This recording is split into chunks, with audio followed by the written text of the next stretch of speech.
What's going on, guys? GB back at you with a brand new commentary video, and right about now I'm about to bring you guys a very trippy episode of Tales from the Crypt. The episode we're going to be checking out today is called Top Billing, which is about a struggling actor named Barry who can't seem to ever land a gig. And as soon as the episode begins, we witness firsthand exactly what Barry has to deal with. No, don't, Leon, don't. The silent scream was the loudest. That's great. Thanks for coming in. That's it? Yeah, you're terrific, but you're not quite what I'm looking for. Well, what do you need? I'm an actor. I need someone heavier. I can wear padding. I don't mean heavier, I mean bigger. Bro, what she trying to say is that she need Matthew McConaughey or Brad Pitt. You're just way too ugly and out of shape for the role. Ain't nothing personal, homie. Like, it is what it is. Jenny's dead. You're next, bitch. Jenny's dead, and you're next, bitch. Jenny's. Oh damn, this might be exactly who she need. Boy look like he hunt down stray dogs in his spare time. But man, this is kinda messed up, cause this man can't help the fact that he isn't the size of a basketball player. Like, it should be about talent and talent alone. But once he gets rejected on his audition, he stumbles upon a flyer which happens to be a cast calling for an audition of the classic Shakespeare play Hamlet. He then takes one of the papers with the address on it and heads out. While he's heading towards the elevator, he is then greeted by an old colleague named Wynton Robbins, who is a complete a-hole that keeps it real. Oh, come on, Barry. You can't still be angry with me because I work for a living. Oh, sure I can. Let me ask you something, Wynton. On your resume, does it still say actor? Good, you cracked me up. You know that? Haven't you got it yet? This business doesn't have anything to do with acting. All right, just get away from me, right? Just When are get you going away. to learn an actor is one who acts, not one who collects unemployment? Get away. You just spend a little less money on classes and more on some decent clothes and maybe some blue contact lenses. You might work for a change. Wait, what? Blue contact lenses? Like, he gonna need a lot more than that. Boy gotta hit the gym, get a better hairstyle, change up the overall swag, and like he said, if he did all that, then he could probably get the role where he was choking out an old girl earlier. Yeah, well, I've seen your work, Wynton. Let me tell you, I really love that commercial you did, you know, that little tango you did on top of a disposable douche. Sure, I do commercials. I got 50 grand last year for one spot alone. Damn, he tried to roast the kid, but then he put it right back on him. Like, yeah, but I got 50 racks by just doing one gig. So while you're trying to hate, continue to be a broke boy, cause I'm over here getting paper. But once they get done, high-key roasting each other, Barry then shows Winston the paper that has the Hamlet audition on it. Once Winston sees this, he continues to criticize Barry while giving him more harsh truths about himself. Barry, you're 35 years old. How much longer are you gonna do free theater that no one wants to see? Hamlet doesn't need an audience. It's a classic. Well, maybe so. But Lisa deserves better, Barry. And speaking of Lisa, Lisa is Barry's girlfriend, in which at one time, her and Winston were all shacked up with one another. Oh, how's Lisa? She's still the best thing that ever happened to me. Hey, remember that rat hole we all lived in? Yeah, I sure do. We still live there. Damn, this boy ain't moved up in life at all. And when he goes to see his agent, he receives even more bad news. Jesus Christ. I am a hell of an actor. I'm a lot more talented than a lot of those assholes out there making it. Guys like Wynton Robbins. Oh, no. Wynton Robbins has a face. He has the look. And I have talent. Well, yes, talent's nice, too. But you haven't got the look. You could have the look. I introduced you to that plastic surgeon. Damn, man. Telling this man that he needs plastic surgery is a hell of an insult. Like, is this really how the acting business is? Is everybody so blunt? Because if so, this might be one of the toughest jobs to keep. But the more they talk, she eventually fires him for not having the look. Barry, I think it's time for you to go. So you're just letting me go, just like that. Well, hey, dreams are great. But I've got expenses. So, I think it's time you find some representation more suitable to your needs. You know what? I'm gonna take my rave reviews and my $250 a week and shove them down your throat!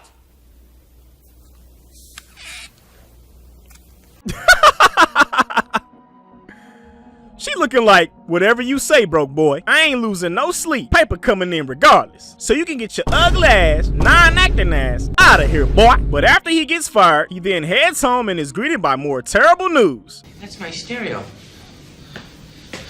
It's my apartment. What the hell do you think you're doing? Lisa, what's going on here?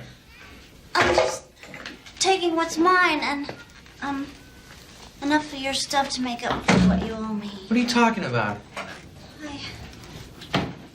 You're a loser. I promised Mr. Kroger a few things, and he agreed not to have you thrown in jail for vagrancy. It's over, Barry. I'm moving in with Bruno. Oh, wow. This boy has taken nothing but L's ever since this episode started. First, he bombed at the audition, then he got fired, and now to top it all off, his girlfriend left him. He's about to lose his apartment, and his girl already got a new man. Like, is this man gonna ever hear some good news? Look, we've gotta go. I left some chicken in the fridge for you. Chicken? We could still be friends. Oh, no, she didn't hit him with the "we can still be friends," knowing damn well she don't mean that. Like, as soon as his boy called, she gonna disconnect the phone, and also Bruno gonna be too busy blowing her back out. Excuse me.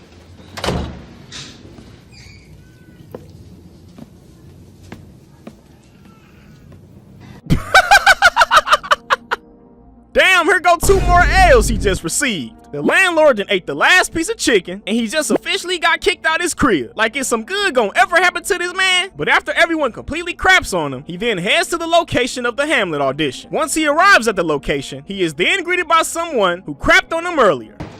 Excuse me, is this the theater? What the hell are you doing here? I'm here to audition. What are you doing here? This audition is for Hamlet. I came down to make a point to you. I bet you stayed up all night reading the play. You're damn right I did. You don't walk into a Hamlet audition cold, you idiot. It's poetry, for Christ's sake. The part requires an actor, Winton, not a face. Fine. And had this been a theater, I bet you I would have gotten the part. This man right here is an asshole. But sadly, he's right. Because in order to play that boy Hamlet, you gotta be chiseled. Pause, no homo. But just as Winston says that the building isn't a real theater, a creepy guy opens the door and invites them in.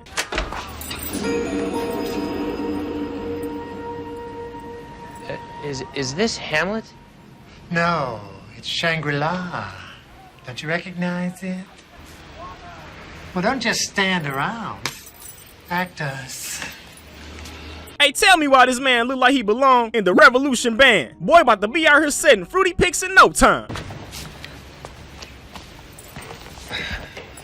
See what I mean? But once they are inside, they walk right in the middle of a rehearsal in which this horrible actor playing Hamlet is holding the skull of Yorick. For those of you that don't know the story of Hamlet, here's a very quick summary. Hamlet was a prince of Denmark who at the time just lost his father, whose name was also Hamlet. To make a long story short, Hamlet's father comes back as a ghost and tells him to avenge his death by killing his uncle Claudius, who is now the king. The skull represents an old jester named Yorick, who always cheered Hamlet up when he was a child. When the skull is shown to him by an old gravedigger, it vividly reminds him that no matter who you are, death will always be the final chapter. In the end, he has a duel, which leads to the person he had a duel with dying, his mother the queen dying, his uncle Claudius dying, and him dying. Man, I hope I just didn't bore y'all to death, because I hated reading this damn play in school. But anyway, back to what's important. I knew him, Horatio, the fellow of infinite jest, excellent and fancy. He hath... Oh, no! No! No! It's wrong! It's all wrong! Hold on, wait a minute. Is this man's mustache drawn on? Look like my man's went and got the permanent marker and said, man, my mustache game about to be proper. You pick up the skull. You look at it. You talk to it. You even kiss it. Here, kiss it.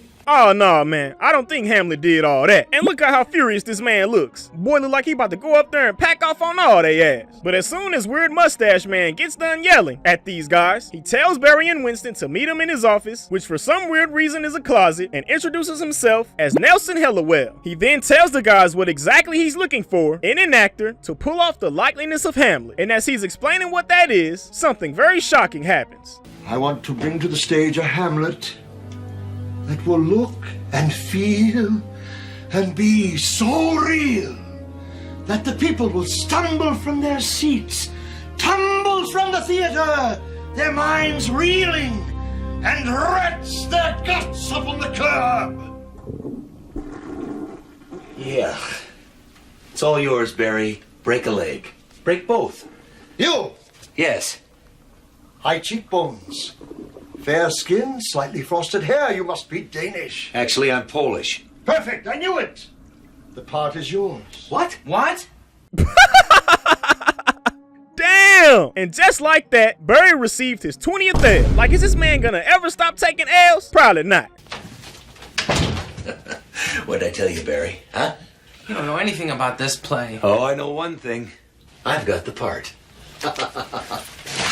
Son of a bitch. Man, this is so wrong. But as I stated before, that's just how it is. Like, this man just gonna have to deal with it or get lost. But once Winston gets finished rubbing this in Barry's face, some time passes, and Barry decides to sneak into Winston's dressing room with the intent of harming him.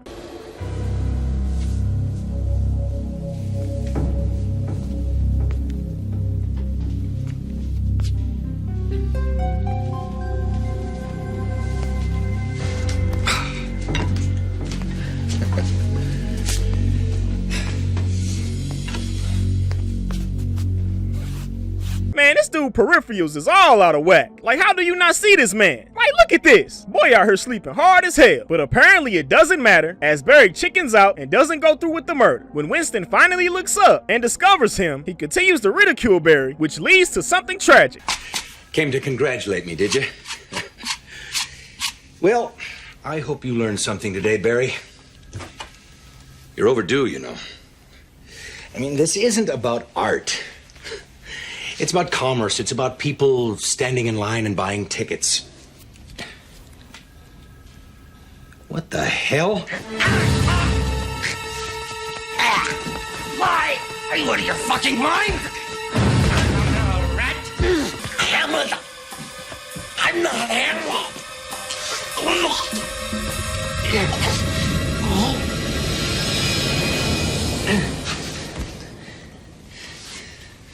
You can say that again. I mean, at this point, I don't really feel bad for Winston, because Barry been taking L's ever since the episode started, and having someone always there to remind you of the L you just took can definitely be a burden, and eventually, you might have to do something unjustifiable to get rid of it. But all while Barry was killing Winston, some very significant events happened. First off, when Winston ripped the tag off the back of his costume, he realized something wasn't right, but before he's able to say anything about what he just discovered, Barry rushes him to the ground, and while he's trying to breathe properly, he tries to tell Barry that he's not Hamlet. All of these little instances is going to lead up to something very extreme, and if you want to see where it all leads, just keep on watching because you definitely don't want to miss it. But after he's done killing Winston, he goes to hide his body, and while hiding his body, we then witness something else weird.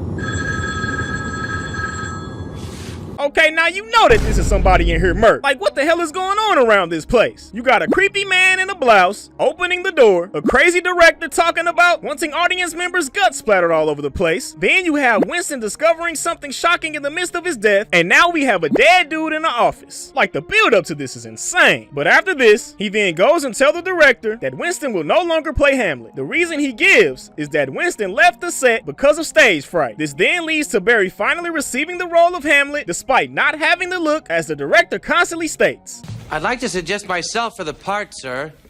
Oh, no, you're all wrong. You don't have the look? I'm an actor, Mr. Hallowell. I can give you what you want. No. Yes. If I change my interpretation slightly, well then, the part is yours. Biggs! Well, you mean it? I'm cast? Yes. Show our new member to his dressing room, Biggs. You won't regret it, Mr. Hallowell. Once Barry finally receives some good news, his cheerful moment is shattered when he goes and self-rehearse for the role. While he's doing so, the director and staff approach him and ask him if he's ready to perform. And this is where all of our curious questions are answered as an even more set of crazy events happen. Ready for the final run-through? Final run-through? I haven't had rehearsal yet.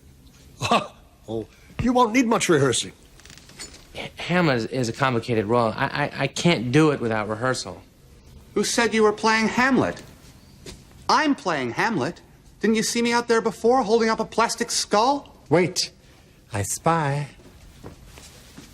Well, if I'm not playing Hamlet, what role am I playing? Yorick? That's crazy. Biggs, help me. Certainly, sir. Just slip into this hood. Oh Lord! They about to chop this man's noggin off. Like just as he received his first W, it goes right back into an L. Like this has to be the most unluckiest man ever. Help!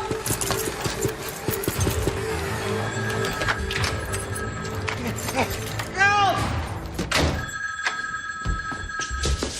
Hey.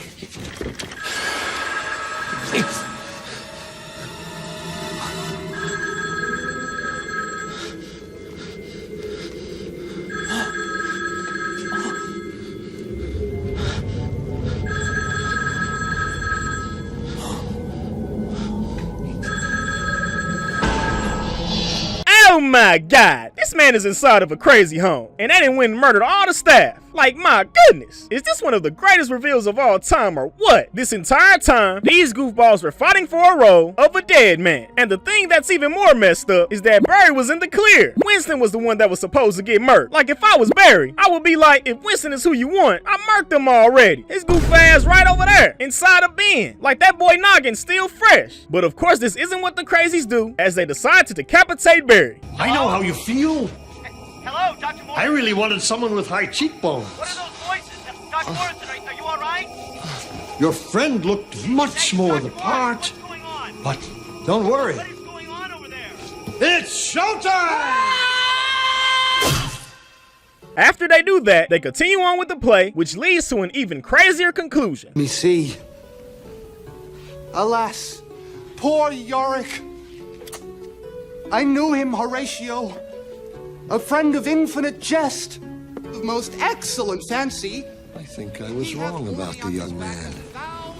He does have the look, after all. My imagination in it.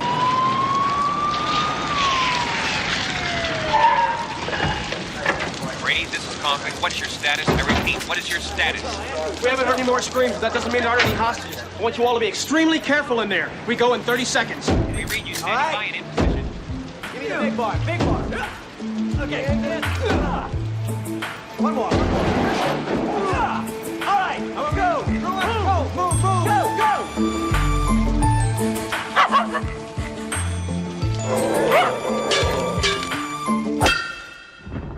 Oh my goodness! Why'd a dog have to come over here and snatch my man's face like that? Like he even taking L's in his death. But man, this right here has to be one of the trippiest episodes of a show like this. Like this episode had so much build up, and when everything was revealed, it definitely delivered. Like I had to show you all this episode, because it's most certainly one of the craziest ones out of the series. And oh my, there's some crazy ones. But with all that being said, guys, that about wraps up the video. If you want to see more videos like this, then you already know what to do. And with all that being said, I'm gonna catch you guys on the next episode. GB signing out.